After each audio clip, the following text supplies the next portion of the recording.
ఎట్లా చెప్పాలంటే ఇప్పుడు డిప్లొమాలో జాయిన్ అయ్యే అందరూ కూడా మేము లాటరల్ ఎంట్రీలో వెళ్తామని కళ్ళతోనే వస్తారు డిప్లొమాకి. మాకు కొంచెం ప్రాక్టికల్ నాలెడ్జ్ ఉంటుంది, మాకు ఇండస్ట్రియల్ ట్రైనింగ్ సర్టిఫికేట్ వస్తుంది, మేము ఇక్కడ ఒక ఇయర్ కలిసి వస్తుంది బీటెక్ వెళ్ళడానికి అనే ఆశతోనే వస్తారు. చాలా మంది మిడిల్ క్లాస్ బ్యాక్గ్రౌండ్ నుంచి వస్తారు, అందరూ హైయర్ ఎడ్యుకేషన్ కోసమే వస్తారు తప్ప ఎవరు ఇక్కడ నుంచి జాబ్ చేయాలని అనుకోరు. ఇప్పుడు ఈ స్కీమ్ రావడం వల్ల ఏమైందంటే మాకు బీటెక్ కి లాటరల్ ఎంట్రీ పోతుంది. దానివల్ల ఒకవేళ ఇక్కడ ఉన్న వాళ్ళు ఎవరైనా కూడా బీటెక్ జాయిన్ అవ్వాలంటే మళ్ళీ ఎంసెట్ కోచింగ్ తీసుకోవాలి. ఎంసెట్ సిలబస్ కి మా సిలబస్ కి సంబంధం ఉండదు. మేము మళ్ళీ అది నేర్చుకోవాలంటే 1 year కోచింగ్కి వెళ్ళాలి. ఎట్లయినా అక్కడ మ్యాథ్స్ ఫిజిక్స్ ఉంటుంది, మాకు ఇక్కడ అన్ని కోర్ సబ్జెక్ట్స్ ఉంటాయి. దానివల్ల మాకు ఒక 1 year లాస్ అవుతుంది. మళ్ళీ మేము ఇది 3 years చేస్తాం, మాకు ఇక్కడ ఒక 1 year లాస్ ఉంటుంది. ఇంటర్ వాళ్ళు డైరెక్ట్ వెళ్ళిపోతారు ఎంసెట్ వల్ల. మేము మళ్ళీ కోచింగ్ తీసుకోవడం వల్ల మాకు ఇక్కడ ఒక ఇయర్ వేస్ట్ అవడం వల్ల మాతో పాటు చదివిన ఇంటర్ వాళ్ళేమో ముందుకు వెళ్ళిపోతారు. మేము 2 years వెనకాల ఉంటాం.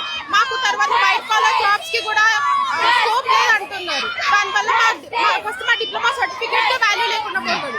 ఐటీఐ వాళ్ళలో కలపడం వల్ల మాకు ఫ్యాకల్టీ లేకుండా పోతారు. అట్లా చాలా ప్రాబ్లమ్స్ ఉన్నాయి. సో అందుకే మేము ఎస్బిటెట్ ని తీయొద్దని సీఎం గారిని కోరుకుంటున్నాం. అంటే ఇప్పుడు జీవో 97 రద్దు చేయాలని చెప్పి కూడా ధర్నా చేస్తారా మీరు?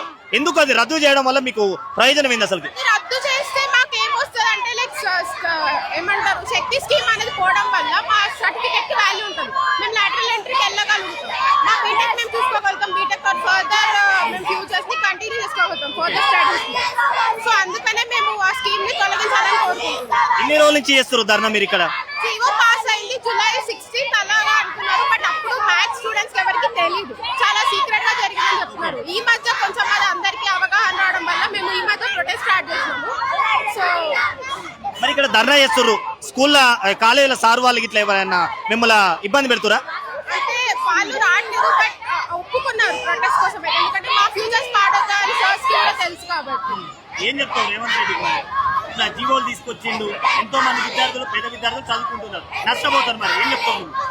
ప్లీజ్ దయచేసి మాకు ఈ స్కీమ్ తీసేయండి అని అడుగుతాం, ఎస్బిటెట్టే ఉంచండి అని అడుగుతాం. రిక్వెస్ట్ చేస్తున్నాం. మా ఫ్యూచర్స్ అనేవి సార్ చేతిలో ఉన్నాయి. ఒకటే రిక్వెస్ట్ చేస్తాం, ఎస్బిటెట్ తీయకండి, ఉంచండి అని చెప్పేసి. సార్ మేము ఒక్కటే చెప్తాం, దాన్ని కొంచెం బ్యాక్ తీసుకోమని చెప్తున్నాం అంతే. ఇంకా మేమేం అనట్లేదు. మేము చాలా పూర్ బ్యాక్గ్రౌండ్ నుంచి వస్తాం, అంతా డిప్లొమా తీసుకుంటాం, పూర్ బ్యాక్గ్రౌండ్ నుంచి వస్తాం, ఎక్కువ గవర్నమెంట్ కాలేజెస్ కాబట్టి ఏమంటామంటే ఆ జీవోని బ్యాక్ తీసుకోండి ప్లీజ్, అదొక్కటే చెప్తాం. మేము 3 years డిప్లొమా కోర్స్ చదివి ఈసెట్ కి కోచింగ్ తీసుకొని 1 year మట్టికి ఈసెట్ రాసి మంచి ర్యాంక్ రావాలని చదివి ఒక బీటెక్ కాలేజ్ రావాలనుకుంటుంది లాటరల్ ఎంట్రీ. ఇప్పుడు మేము కనుక దీంట్లో ఐటీఐలో జాయిన్ అయినాం అనుకో, బీటెక్ లాటరల్ ఎంట్రీ ఉండదు మాకు.